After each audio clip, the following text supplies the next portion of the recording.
젖은 마음에 주님의 사랑은 빛이 되어 만져주시고 절망의 땅에도 주님의 사랑은 그의 나라 보게 하시네. 지나간 날보다 허락한 오늘의 또 새로운 은혜 주시니 영원히 빛나는 그 사랑 안에서 나의 삶은 완성되어 소망 없는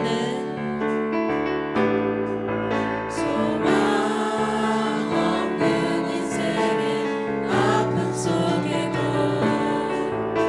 내 아버지 주님의 사랑 노래하리라. 세월 지나 세상이 끝난다 해도 나 오직 주를 찬양.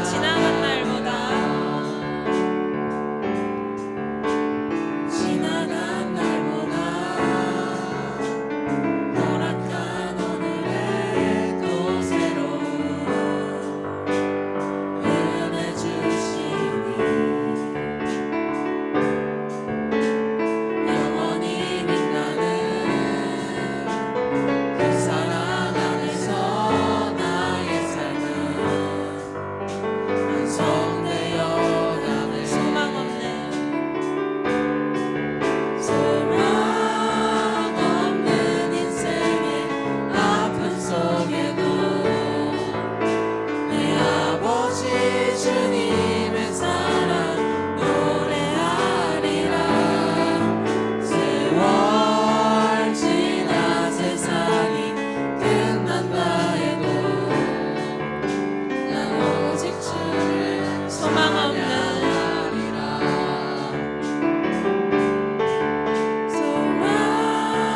없는 인생의 아픔 속에도 내 아버지 주님의 사랑 노래하리라. 세월 지나 세상이 끝난다 해도 나 오직 주를 찬양하리라. 나 오직 주를 찬양하리라. 나 오직 주를 찬양하리라.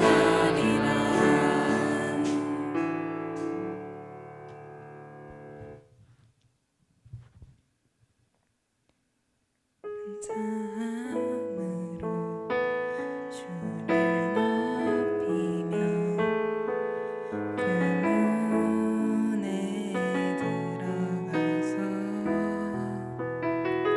찬송함으로 그 이름을 송축할지어다.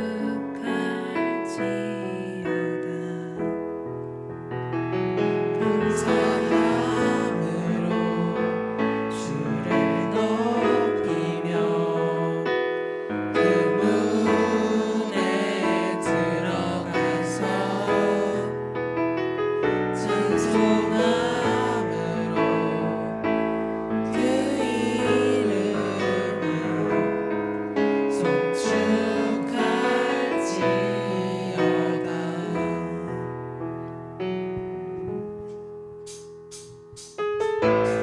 다 같이 박수 치시면서 찬양하시겠습니다.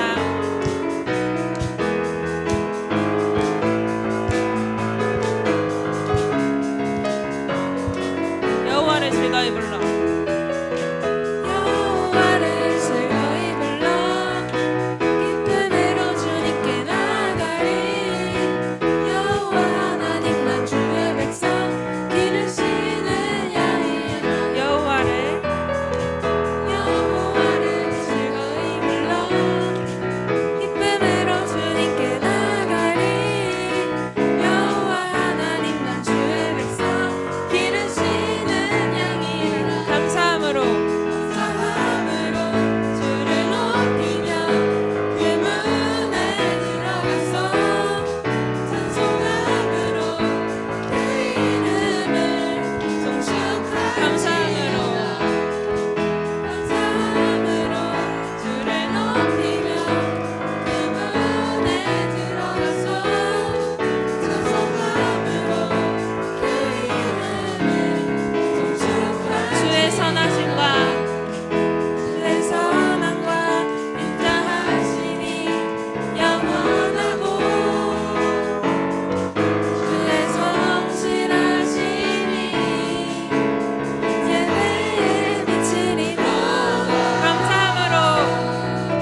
순종함으로 거룩하고 받으실 만한 산제사로 드리는 하나님이 찾으시는 예배는 하나님이 찾으시는 예배는 상하고 통해하는 나의 마음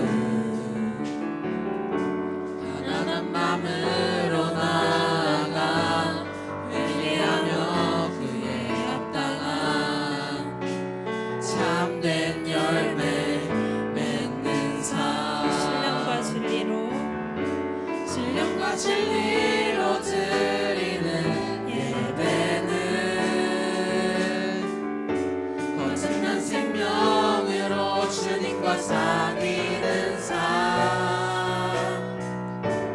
주님을 바라가고 내 모든 것을 다하며 믿음으로 주님과 함께 걷는 것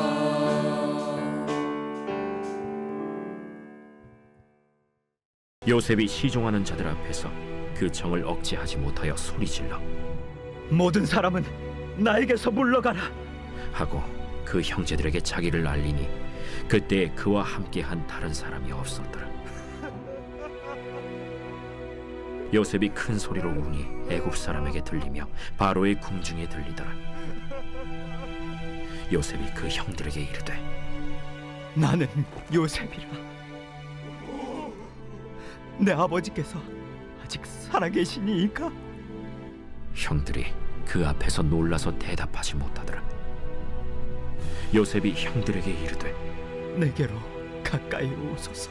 그들이 가까이 가니 나는 당신들의 아우 요셉이니 당신들이 애굽의 판자라.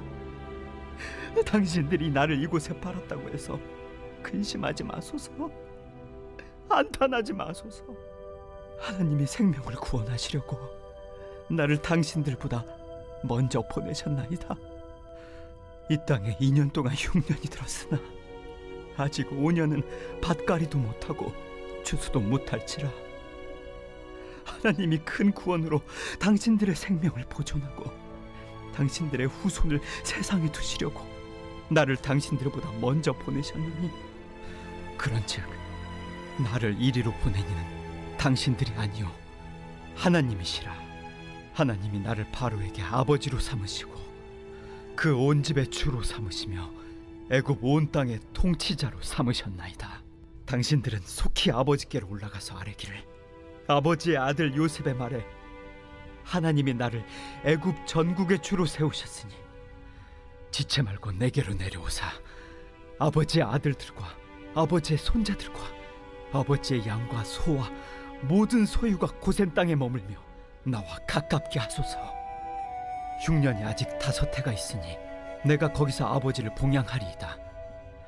아버지와 아버지의 가족과 아버지께 속한 모든 사람에게 부족함이 없도록 하겠나이다 하더라고 전하소서. 당신들의 눈과 내 아우 베냐민의 눈이 보는 바 당신들에게 이 말을 하는 것은 내 입이라.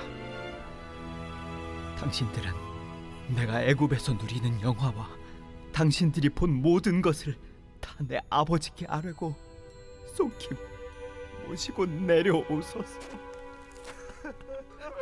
하며 자기 아우 베냐민의 목을 안고 우니 베냐민도 요셉의 목을 안고 우니라.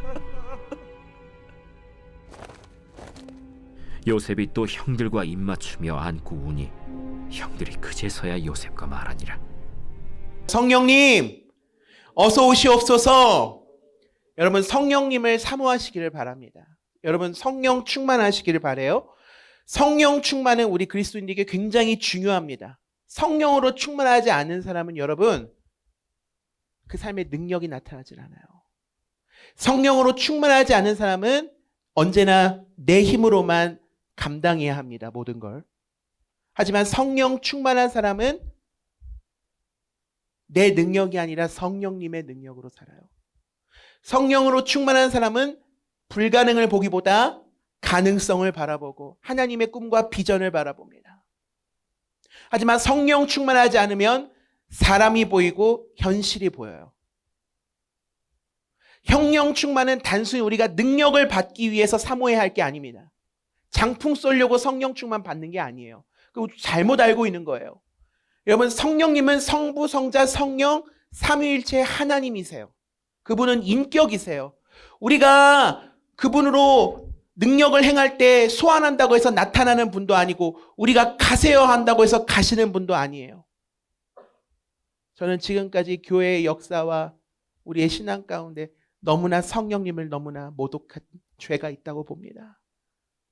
여러분, 정말 성령님을 인격적으로 사모하시길 바라요.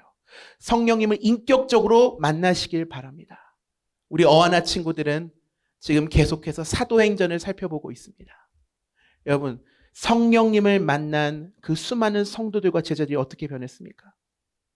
겁쟁이들이 어떻게 변했어요? 담대한 사명자로 변했어요. 성령님이 임하시니까 강팍했던 사람들의 마음을 부드럽게 만드셔서 그들을 예수님을 인격적으로 만나게 하시고 예수님을 영접하게 하시고 복음이 널리 전파될 수 있도록 어마어마한 역사가 일어났다라는 거예요. 우리가 간구해야 할 성령의 역사가 무엇입니까? 규모가 커지고 능력이 나타나고 그것은 여러분 부분입니다. 저는 그런 성령님도 사모해요. 그렇지만 우리가 정말 사모해야 할 성령은 어떤 성령입니까? 내 삶에 늘 동행하시고 내 삶을 이끌어 가시고 불가능을 가능케 하시고 하늘의 꿈을 꾸게 하시고 두 다리는 이 땅에 딛고 있으나 나는 하늘 소망을 갖고 사는 사람입니다. 여러분의 정체성, 여러분이 기도가 나오지 않을 때, 여러분의 정체성이 흔들릴 때, 낙심될 때 여러분을 일으켜 세워주시고 여러분을 변호하시고 도우시고 여러분을 위해 탄식하시는 그 성령님을 사모하셔야 합니다. 여러분 삶 가운데 혹시 눌려 있거나 지금 영적으로 침체기를 겪고 계신 분이 있다면 오늘 주일을 기점으로 해서 다시 한번 성령 충만을 사모하며 날마다 주님과 동행하는 우리 모두가 되길 간절히 소망합니다. 성령 충만 필요합니다. 성령 충만은 선택사항이 아니에요. 예수 그리스도를 믿는 모든 백성들에겐 성령으로 삼위일체 하나님의 인격으로 그분의 능력으로 우리 충만해야 합니다. 그런데 여러분 그분이 인격이세요. 우리가 성령님을 여러분 우리가 성령 충만한다고 해서 되는 건 아니지만 우리가 그분이 임하실 때 우리가 성령 충만을 사모해야 합니다. 성령님 어서 오시옵소서. 우리가 그분을 환영하고 사모할 때 그분이 여러분 안에 깊이 임재하시고 내주하신다는 거죠. 근데 여러분이 성령님을 거부할 수도 있어요. 성령 충만 여러분 거부하실 수도 있어요. 여러분 하나님이 얼마나 여러분을 사랑하시냐면 당신을 거부하실 수도 있을 만큼의 우리에게 자유의지도 주셨다라는 거예요. 그럼 그 자유의지는 하나님 거부하는 데 써야 됩니까? 아니죠. 오히려 우리의 그 온 자유의지를 가지고 하나님이 주신 능력을 가지고 성령님 환영합니다. 변할 것 같지 않은 내 삶에 아무도 나의 가능성을 알아봐 주지 않고 너는 틀렸다고 네가 뭘 할 수 있겠냐고 온 세상 사람들은 나를 무시해도 내가 내 삶을 봐도 아무런 비전이 없어 보여도 성령님이 나를 붙드시면 내 삶은 놀랍게 뒤집어질 수 있다라는 그 믿음을 갖고 살아야 되는 거예요. 단순히 에너지를 받고 뭔가 기이한 현상을 사모하는 것이 아니라 내 삶에 실제로 나타나는 성령의 능력을 사모하시기를 바랍니다. 오늘 그러한 영적인 다시 한번 여러분 도약점이 되길 간절히 소망합니다. 우리는 계속해서 지금 요셉의 삶과 신앙을 보고 있죠.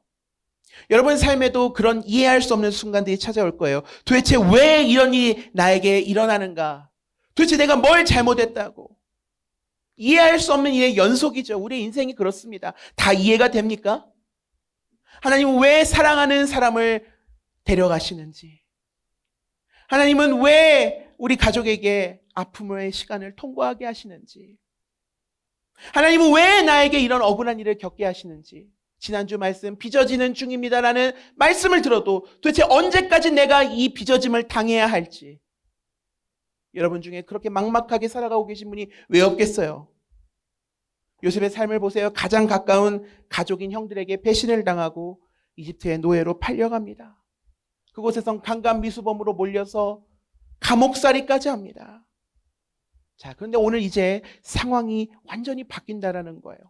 마침내 형들과 다시 만납니다. 자신을 배신하고 자신을 팔아넘겼던, 내 마음을 아프게 했던 형들과 다시 만납니다. 상황이 완전히 뒤바뀌었죠. 여러분은 어떤 생각이 드세요? 보통 우리가 떠올리는 세상의 드라마나 각본은 어떻습니까? 이제 뭐가 시작되는 거예요? 피해 복수가 시작되는 겁니다. 오, 이제 잘 걸렸다. 이제 진정한 나의 권력의 맛을 보여주마. 여러분, 세상이 그렇습니다. 여러분, 왜 세상에 여러분 좋아하는 요즘 OTT 뭐 이런 유튜브 이런 거 보면 다 뭐예요? 복수예요, 복수. 그걸 보면서 대리만족을 느끼는 거야. 통쾌하다 이거예요. 드디어 이제 내가 갚아주겠다. 아니, 내가 이제 갚아주지도 못하니까 이제는 영상물을 보면서 대리만족을 얻는 거예요. 근데 여러분 보세요. 17살에 이집트에 팔려와서 22년 만에 지금 형을 만나는 거예요. 근데 요셉은 형들을 알아보는데 형들이 요셉을 못 알아보네요. 이게 뭡니까? 가해자는 금방 잃어버려요. 가해자들은, 여러분들 혹시 여러분 가해자 여기 안 계시죠? 회개하시고 사과를 하시기를 바래요. 여러분들 한번 떠올려 보세요. 여러분이 상처를 받았을 때 여러분에게 상처를 준 사람들은 여러분한테 상처 준지도 몰라요. 근데 피해자는 자신이 당한 걸 절대 잊지 못한다는 거죠. 여러분, 너무 요셉의 삶이 아름다운 것은 하나님께서 그의 삶에 뭐예요? 뭐도 허락하셨어요? 잊음도 허락하시고 또 뭐도 허락하셨습니까? 번영도 허락하셨다는 거죠. 지금 보세요. 최대 강대국의 이집트 총리가 된 거예요. 우리로 치면 지금 뭐예요? 미국의 대통령의 백악관 입성을 해서 대통령 밑에서 일을 하게 됐다. 이렇게 생각하시면 돼요. 맘만 먹으면 그들의 목숨 따위 하나 주무르는 것은 일도 아니에요. 막강한 권력과 힘과 권한을 갖고 있었다는 거죠. 근데 그는 자신 앞에 엎드린 형들을 바라보면서 무엇을 바라보냐면 과거를 바라보지 않았어요. 만약에 과거를 바라봤다면 뭐예요? 피해 복수가 시작되는 거예요. 넌 이제 죽었다. 끝나는 거예요. 이제 뭐야? 근데 그 순간 요셉이 바라본 건 뭐였을까? 전 여기에 이제 계속 머물게 됐어요. 한 주 동안. 만약에 요셉이 자신의 꿈을 향해서, 예를 들어서 이럴 수 있어요. 내가 여기 노예로 팔려왔는데 내가 여기서 열심히 해가지고 인생 역전을 한번 꿈꿔보리라. 이런 목적으로, 이런 목표로 살았다면 어떤 인생을 살았을까요? 그는 뭐예요? 그 복수심과 그 분노를 동력 삼아서 아마 그렇게 인생을 살아갔을 거예요. 계속 간혹 우리 사회도 그런 분들이 계시죠. 내 억울함을 동력을 삼아서 그렇게 사회에서 입지를 가지고 성공하신 분들이 있잖아요. 그죠? 근데 보세요. 요셉은 지금 최고의 자리에 올랐는데 어떻게 합니까? 여기서 형들을 바라본 게 아니었어요. 그가 만약에 형들을 바라봤다면 복수의 화신이 되었을 거예요. 똑같이 더 갚아줄 거야. 그런데 어떻게 됩니까? 그들은 앞에서 요셉은 하나님의 꿈을 봤던 거예요. 하나님이 왜 나를 여기에 보내셨는가? 그것을 봤던 거예요. 그래서 거기서 뭐예요? 주체할 수 없는 눈물을 흘리면서 내가 요셉이다라고 밝히는 거예요. 걱정하지 말아라. 자책하지 말라고. 이런 말을 여러분 쉽게 할 수 있어요? 없어요? 이거 쉽게 할 수 없는 거예요. 용서의 차원으로 할 수 있어요? 없어요? 용서했다고 이런 말 아무나 못해요. 5절 한번 보실까요? 그러나 이제는 걱정하지 마십시오. 자책하지도 마십시오. 형님들이 나를 이곳에 팔아 넘기긴 하였습니다만 그것은 하나님이 형님들보다 앞서서 나를 여기에 보내셔서 우리의 목숨을 살려주시려고 그렇게 하신 것입니다. 여기서 그는 사람의 행동을 본 것이 아니라 하나님의 계획과 하나님의 비전을 봤던 거예요. 그러니까 이 자리에서 피해 복수가 자행되지 않은 겁니다. 이어서 7절, 8절도 한번 보여주세요. 하나님이 나를 형님들보다 앞서서 보내신 것은 하나님이 크나큰 구원을 베푸셔서 형님들의 목숨을 지켜주시려는 것이고 또 형님들의 자손을 이 세상에 살아남게 하시려는 겁니다. 그러므로 실제로 나를 이리로 보낸 것은 형님들이 아니라 누구라고요? 하나님이십니다. 하나님이 나를 이리로 보내셔서 바로의 아버지가 되게 하시고 바로의 온 집안의 최고의 어른이 되게 하시고 이집트 온 땅의 통치자로 세우신 것입니다.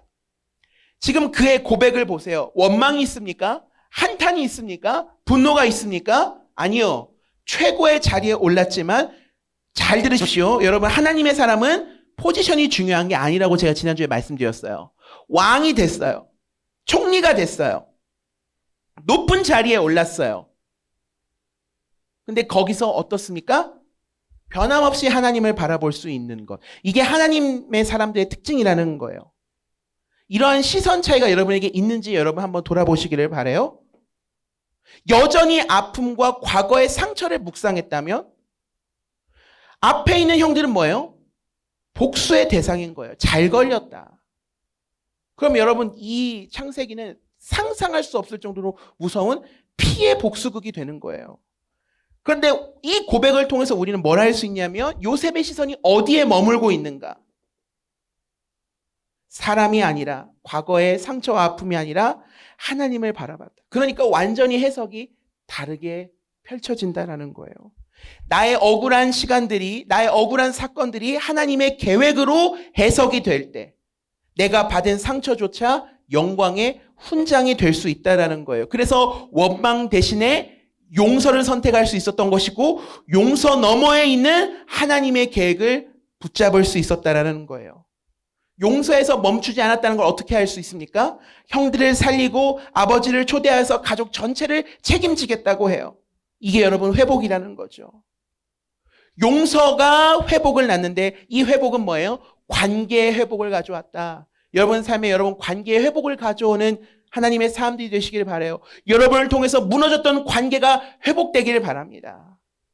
근데 오해하지 말아야 할 것은 용서를 한다고 해서 받은 상처가 다 없어지는 건 아니에요. 사람이 한 일이니까 그냥 묻고 넘어가자, 그거 절대 아닙니다. 여러분들한테 다 용서하고 그러니까 너희가 다 참아라 이런 메시지 아니에요.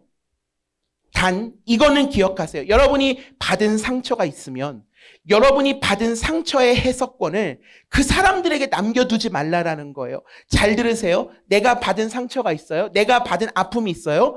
그럼 이걸 해석하는데 그 해석권을 그 사람들에게 남겨두지 말라는 거예요. 오히려 그 상황에서 나는 하나님께 내 인생의 해석권을 온전히 내어드리는 것. 이게 하나님의 사람들의 또 특징이라고 볼 수 있겠죠. 똑같은 상황에서도 똑같은 일을 당했을 때 누군가는 그것을 하나님의 계획으로 해석하고 하나님의 꿈을 바라본다면 누군가는 뭐예요? 또 피해 복수국을 쓰는 거예요. 여러분의 인생의 해석권이 어디에 있습니까? 여러분의 인생을 그저 사람에게 남겨두시겠습니까? 분명 형들은 요셉을 팔았어요. 잘못한 거예요. 죄입니다. 악한 일입니다. 그런데 나는 뭐냐고요? 내가 거기에 계속 머물러 있다면 뭐예요? 결국 나도 내 인생을 파괴로 또 그리고 그 나를 파괴시킨 대상을 뭐예요? 복수의 대상으로밖에 바라볼 수 없는 거예요. 누군가는 내가 여기 팔려서 왔어요를 믿음의 눈으로 보니까 아, 하나님께서 나를 여기에 보내셨구나. 나를 파송하셨구나. 이렇게도 바라볼 수 있다는 거죠. 사람은 비록 나를 팔아넘길 수 있어요. 사람은 나를 이용해 먹을 수 있습니다. 사람은 나에게 상처를 줄 수 있지만 하나님은 여러분을 파송하시고 여러분을 그곳에 보내셨다라는 거예요. 이게 여러분 믿음의 해석입니다. 왜 보내셨을까? 나 개고생하라고 보내셨을까? 아닌 걸 여러분 너무나 잘 알죠? 여러분들을 통해서 관계의 회복이 일어나고 더 나아가 여러분을 통해서 그곳에 살릴 영혼이 있다라는 거예요. 요셉의 삶을 잘 보시면 뒤에서도 다루겠지만 어떻게 됩니까? 요셉을 통해서 수많은 영혼들이 생명을 경험하고 살아남을 경험하고 회복을 경험하잖아요. 나를 왜 여기에 두셨을까? 난 팔린 인생 같네. 이용만 평생 당했네. 여러분의 인생의 주도권과 해석권을 왜 사람에게 두시고 상황에 맡기십니까? 하나님이 그곳에 보내셨다면 분명히 하나님께서 하실 일이 있을 것이다 라는 믿음을 가진 사람과는 여러분 전혀 다른 인생이 펼쳐진다는 걸 꼭 기억하셨으면 좋겠습니다. 여러분 삶에도 이해할 수 없는 억울함과 상처와 배신, 설명할 수 없는 여러분 삶의 아픔이 왜 없겠어요? 여러분도 다 느끼시잖아요. 근데 그때 여러분들이 무엇을 바라볼지 해석의 주권을 어디에 둘지는 그건 여러분들의 선택이라는 거예요. 성경에서 요셉을 대표하는 표현이 하나님께서 그와 함께 하시다라는 표현들이 자주 등장하네요. 근데 이 표현이 언제 등장했는가 제가 보니까 그가 노예로 팔려왔을 때예요. 보세요. 여러분, 요셉이요, 아버지에게 무슨 사랑을 받았어요? 편애를 받았어요. 멋있는 색동옷을 입고 형들 앞에서 오만방자하게 행동했어요. 이거 주의해야 될 거예요. 그 결과 비참한 결과 얻었습니다. 그런데 형들이 요셉을 죽이려고 판 그 구덩이가 그의 인생의 터닝 포인트가 될 줄 누가 알았겠냐라는 거예요. 요셉이 하나님을 인격적으로 만난 시점은 아버지한테 편애받으면서 화려하고 멋있는 채색 옷을 입고 있었던 때가 아니라 형들에게 조롱받고 형들에게 배신당해서 던져진 그 광야의 구덩이 속에서 발가벗겨진 그 초라한 모습 가운데 노예로 팔려갈 때, 그때 하나님을 만났다는 거예요. 하나님께서 빚어가시는 과정 가운데 그는 더 이상 아버지에게 편애받으면서 화려하고 멋있는 채색 옷을 입고 있었던 요셉이 아니라 구덩이에 빠져 초라하고 노예로 팔려가기까지 하는, 심지어 거기에서 억울한 누명을 써서 감옥살이까지 해야 하는 그런 수치 가운데서 하나님과 동행하는 사람으로 기록되고 있다. 여러분, 이게 놀라운 겁니다. 우리는 내 상황이 좀 더 나아지고 내 환경이 괜찮아야 내가 믿음 생활 잘하고 하나님과 동행할 수 있다라고 착각하죠. 아니요. 오히려 우리가 하나님과 동행할 수 있는 절호의 찬스는 지금 내 인생이 밑바닥으로 떨어졌다고 생각할 때, 내 인생이 완전히 구덩이에 빠져 있다고, 아무런 소망도 없다고, 모든 수치와 억울함과 모든 아픔을, 모든 화살을 내가 다 맞고 있는 것과 같은 그런 상황일 때 우리는 하나님을 인격적으로 만날 수 있다. 하나님과 동행하는 사람으로 살아갈 수 있다. 하나님께서 그와 함께 하신다라는 이런 고백이 나올 수 있다라는 거예요. 그런 그의 인생이 형들을 만난 순간 파노라마처럼 지나간 것이죠. 복수의 대상으로 보이는 것이 아니라 지금까지 나를 빚어가시고 이끌어가셨던 하나님의 놀라운 계획이 파노라마처럼 지나가는 거예요. 바로 이스라엘을 기근으로부터 구원하시고자 하나님께서 자신의 삶 모든 순간순간마다 개입하시면서 오늘 나를 이 자리에 세우셨구나라는 사실을 깨닫게 된다는 거예요. 그러니까 어떻게 그 앞에서 복수할 수 있어요? 어떻게 그 앞에서 분노를 표현할 수 있겠어요? 하나님의 비전이 파노라마처럼 지나가는데, 나를 오늘 이곳에 파송하신 분이 주님이시라는 것이 분명해지는데 어떻게 거기서 내 개인적인 사사로운 감정으로 복수나 하면서 분노할 수 있겠냐고요. 그는 알았던 거예요. 내가 정말 주님을 깊게 만났던 순간은 아버지 편애받으면서 화려한 채색옷을 입고 있었을 때가 아니었구나.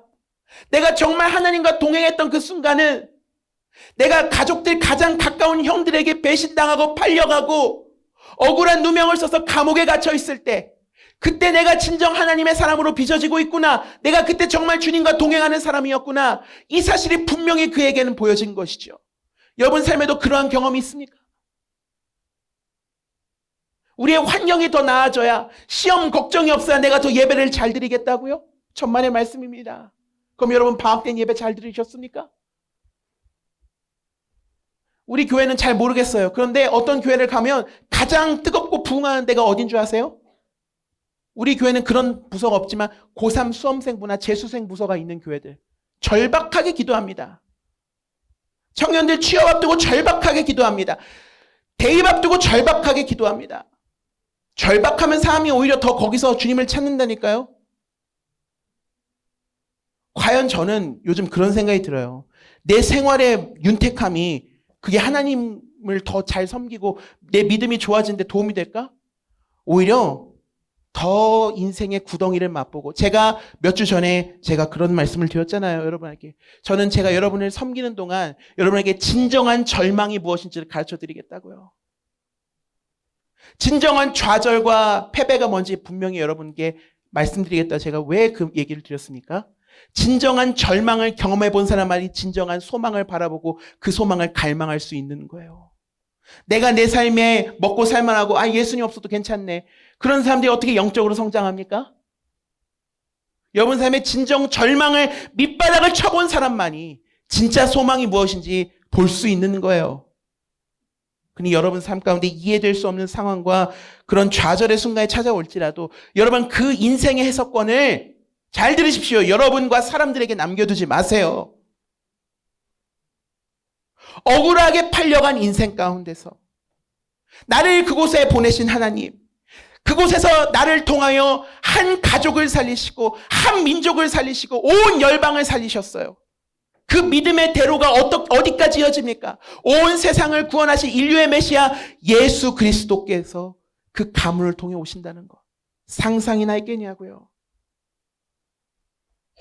여러분 인생 역시 하나님의 섭리 안에 있음을 믿습니까? 그렇다면 나를 왜 지금 이 상황 가운데 주님께서 두셨을까? 한번 생각해 보세요. 나를 왜 이곳에 보내셨을까? 그 한 명 구원하려고, 그 한 명 살리려고, 오늘 복음이 필요한 그 한 영혼을 위해서 나를 여기에 보내셨다 생각하면 여러분 얼마나 가슴이 뜁니까? 목사님이 설교를 준비할 때 여기에 지금 10몇 명이 있든 20명이 있든 30명이 있든 100명이 있든 수만 명이 있든 나는 똑같이 설교할 거예요. 왜? 내가 이곳에 보내신 이유가 있다면 내가 이곳에서 변화시킬 한 영혼이 있다는 걸 믿기 때문이에요. 그게 쉬울까요? 저는 여기 앞에 수십만 명 있어도 흥분하지 않을 자신이 있어요. 언제나 똑같이 절박한 마음으로 설교할 거예요. 한 명이 있어도 똑같이 합니다. 하나 10명 있어도 똑같이 해요. 30명 있어도 똑같이 해요. 100만 명 있어도 똑같이 할 거예요. 한 영혼을 바라볼 수 있는 마음. 나를 주님께서 이곳에 왜 보내셨을까? 그것이 해석되면 여러분 사람들에게 휘둘리지 않습니다. 제가 군대에 있을 때가 떠오르네요.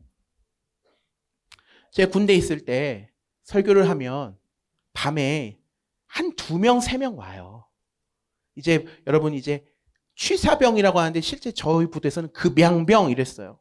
그러니까 남들이 식사 시간엔 전부 다 밥을 만드셔야 되기 때문에 꼭 이거 같네. 뭐 고기가 있어요. 그거 같네.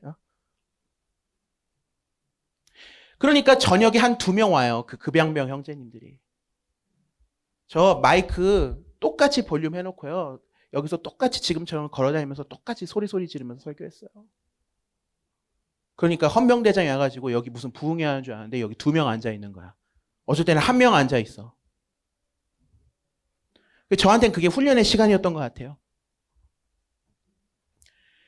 한 명 앞에서 똑같이 설교할 수 있는 그 하트. 20명 있어도 설교하고 100만 명 있어도 똑같이 내가 한 영혼을 바라보는 그 마음. 한 영혼을 바라보는 그 중심. 사람 몇 명 왔다고 좋아해서 흥분하는 것도 아니고 사람 없다고 낙심하는 것도 아니고 사람 없어도 마이크 똑같이 켜놓고 내가 정말 하나님 저랑 같이 말씀 내가 오늘 주님 앞에서 설교 한번 해볼게요. 그런 마음으로. 여러분이 각자 처한 상황을 제가 어떻게 다 알겠어요? 여러분이 빚어가는 그 과정을 제가 어떻게 다 헤아리겠습니까? 네, 그걸 여러분이 제일 잘하실 거 아니에요? 내 인생을 하나님께서 지금 빚어가고 계시는구나. 내가 인생이 다 끝난 것 같고 팔린 것만 같을 때 아니지. 나를 이곳에 보내신 분은 하나님이셔. 나를 통해서 분명히 하실 일이 있어. 한 사람을 구원하기 위해서 한 영혼과 한 가족과 한 나라와 온 열방을 구원하기 위해서 오늘날 이 자리에 부르셨지. 그렇게 해석이 되는 인생을 살아가는 여러분이 되길 소망합니다. 예배팀 준비해 주시고요. 사람들 눈에는 팔린 인생이에요. 사람들 눈에는 억울하고 비참한 인생이에요. 사람의 관점에서는 뭐예요? 피해 복수국이 시작돼야 돼요. 그런데 하나님께서 나를 이곳에 보내신 파송 인생을 사는 사람에게는 여러분 그럴 수가 있겠습니까? 내 인생의 파노라마가 지나가는데 주님께서 그 순간순간마다 나와 동행하시고 내 손을 잡고 계셨다. 나를 이곳에 먼저 보내셨구나. 날 이곳에 먼저 보내셨구나. 결국 여러분 성령 충만한 사람, 하나님과 동행하는 사람의 비결은 뭐예요? 내 인생의 주도권을 내가 아니라 주님께 내어드릴 수 있는 사람이에요. 세상은 네 인생 주인공이 너야.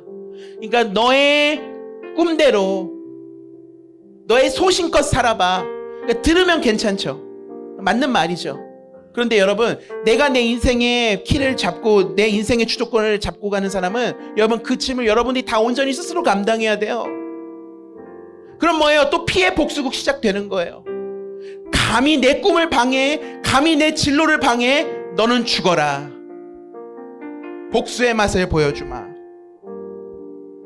근데 여러분, 인생의 주도권을 주님께 맡긴 사람은 다르죠. 나보다 나를 더 잘하시는 주님, 그 주님께서도 내가 이해되지 않는 순간에도 나를 지금 빚어가고 계시는구나, 나를 지금 이끌어 가시구나, 이 믿음이 있기 때문에 과거의 상처와 아픔이 있을지라도 여러분, 그 해석권을 절대 그 사람과 상황에게 해석하도록 내버려두지 않는다는 거예요. 여러분이 겪은 실패와 좌절이 여러분의 인생을 해석하게 내버려두지 마세요. 여러분, 억울함이 여러분의 미래를 결정하게 그냥 내두지 마세요. 우리의 인생을 이끌어가고 해석하실 수 있는 분은 오직 누구라고요? 주님 한 분뿐이세요. 비록 여러분 지금 살아가고 있는 순간 이해되지 않을 수 있어요.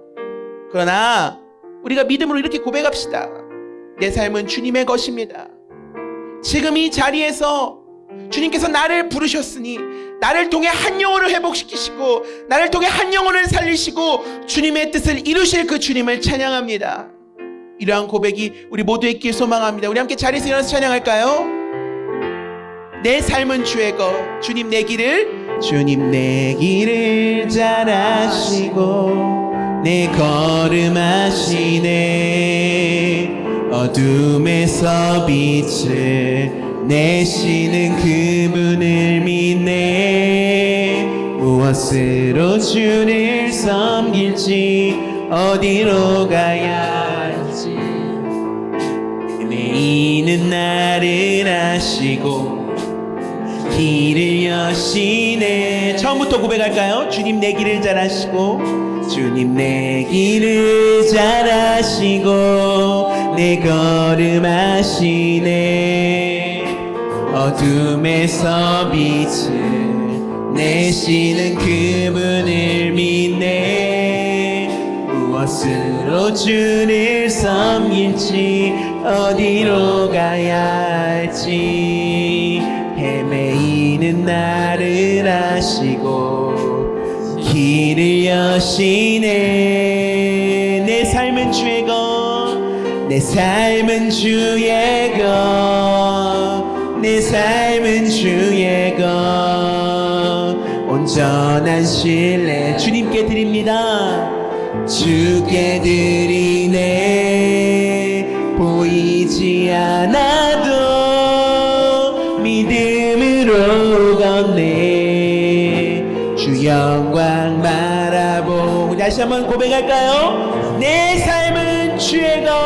아멘. 내 삶은 주의 것, 내 삶은 주의 것. 온전한 신뢰를 주께 드리네. 보이지 않아도 믿음으로 걷네. 주 영광 바라보며 주만 따르네. 잠깐 우리 좀 기도합시다. 내 삶은 주의 것.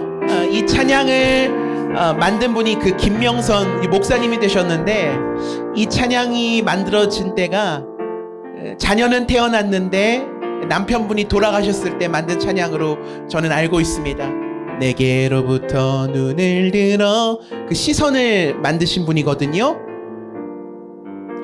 여러분, 사랑하는 가족을 잃고 이해할 수 없는 순간에서 내 삶은 주의 것, 온전한 신뢰를 주님께 드린다는 이 고백이 여러분 쉬운 고백일까요?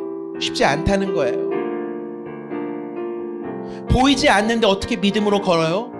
이 세상은 뭐예요? 보여달라 이거 아니에요. 증거 내놔라 이거 아니에요. 근데 여러분, 우리는 믿음으로 걷는 사람들이에요. 좁은 길을 걸어가는 사람들이에요. 내 삶의 인생의 주도권을 주님께 맡겨드리는 사람이에요. 여러분의 과거의 아픔과 상처를 세상과 사람들이 해석하게 내버려 두지 마세요. 온전한 주권을 주님께 드리세요. 오늘 여러분 가운데 그런 아픔과 상처가 있는 분들을 위로하고 싶어요. 가슴에 손을 얹고 우리 잠깐 1분 동안 함께 침묵으로 기도합시다. 하나님, 내 삶 가운데 이해할 수 없는 순간들, 아픔들, 상처가 있습니다. 근데 주님, 그 상처의 주도권을 세상과 사람들에게 두지 않겠습니다. 내 삶은 주님의 것입니다. 주님께서 이끌어가고 빚어가시는 인생입니다. 하나님, 왜 나를 이곳에 보내셨는지, 나에게 왜 이 상황을 겪게 하셨는지 주님, 이 시간 우리가 깨닫기를 원합니다. 주님, 지금은 알 수 없지만, 지금은 다 해석이 될 수 없지만, 그럼에도 불구하고 나보다 나를 더 잘하시는 그 주님께 내 인생의 주도권을 내어드립니다. 성령님, 우리 친구들 한 사람 한 사람 마음 가운데 충만히 임하여 주옵소서. 저들이 성령 충만한 주님의 자녀가 되어서 세상에 끌려가고 세상을 따라가는 사람들이 아니라 이 시대를 견인하고 성령 충만하여 주님의 뜻을 이 땅에 풀어내고 나를 부르신 그곳에서 학교와 학원과 가정과 일터 가운데 나아가 주님께서 만나기 원하시는 복음이 필요한 한 영혼을 구원하는 위대한 주님의 사람으로 쓰임받게 하여 주옵소서. 지금 우리가 보았을 때는 가능성이 보이지 않고, 우리가 보았을 때는 아무런 소망이 없어 보이지만, 소망 없는 인생 가운데 우리 성령님 찾아오셔서 회복되어 저들이 쓰임받는 인생, 쓰임받는 일꾼이 되게 하여 주옵소서. 팔린 인생이 아니라 파송받은 인생으로 살아가는 우리 사랑하는 능곡교회 중등부 한 사람 한 사람, 이 예배자들이 주님 나라를 위하여 온전히 헌신된 일꾼으로 쓰임받을 수 있도록 성령님 저들 가운데 충만히 임하여 주옵소서. 사랑하는 주님, 오늘 요셉의 삶을 바라봤습니다. 동시에 이해되지 않는 우리의 삶을 바라봅니다. 사람들은 요셉을 팔았지만 하나님은 요셉을 그곳에 보내셨습니다. 사람의 악함 때문에 우리가 상처받습니다. 사람의 악함 분명한 죄입니다. 그러나 하나님의 섭리가 더 크십니다. 우리의 상처보다 주님께서 주실 은혜가 더욱더 깊은 줄로 믿습니다. 주님, 내 인생의 주권을 주님께 내어드리겠습니다. 내가 내 인생의 주인공 되려고 했던 내 인생 더 이상 아니라 이제 주님께 내 주도권을 내어드리니 억울한 시간, 아팠던 시간, 실패와 같았던 그 시간 속에서도 하나님께서 나를 버리지 않으시고 빚어가고 계심을 믿게 하여 주옵소서. 우리에게 용서할 수 없는 사람들을 용서할 수 있는 믿음을 주시고, 더 이상 상처에 얽매여 사는 인생이 아니라 상처를 돌파할 수 있는 인생, 하나님 품 안에서 다시 한번 일어서는 도약하는 인생을 살아가게 하여 주옵소서. 이 눈에 지금 보이지 않습니다. 그러나 믿음으로 걷기를 원합니다. 주님, 이해되지 않아도 주님을 끝까지 신뢰하기를 원합니다. 그리고 우리를 부르신 학교 학원과 가정과 일터 가운데 나아가 오늘 복음이 필요한 그 한 사람, 회복이 필요한 그 한 사람을 위해서 나를 보내심을 믿으며 누군가를 회복하고 누군가를 먹이고 살려내는 생명 살림의 일꾼으로 쓰임받는 당신의 귀한 아들과 딸들 되게 하여 주옵소서. 지금은 우리 구주 예수 그리스도의 크신 은혜와 하나님 아버지의 무한하신 사랑과 성령님의 감동과 마음 위로 충만케 하시는 교통의 역사가 이해되지 않는 삶의 자리에서조차 하나님의 크신 계획과 주님의 절대 주권만을 신뢰하며 더 이상 사람으로부터 받은 상처가 내 인생을 해석할 수 있도록 내버려 두는 것이 아니라, 원망에 머무는 것이 아니라 죽어가는 한 영혼을 살리고 열방을 살리고 온 인류 구원 역사를 위해 쓰임받는 일꾼으로 살겠노라고 결단하고 다짐하는 여기 모인 당신의 귀한 모든 남종과 여종들, 모든 자녀들 위해 지금으로부터 영원토록 함께 계시옵기를 간절히 축원하옵나이다. 아멘.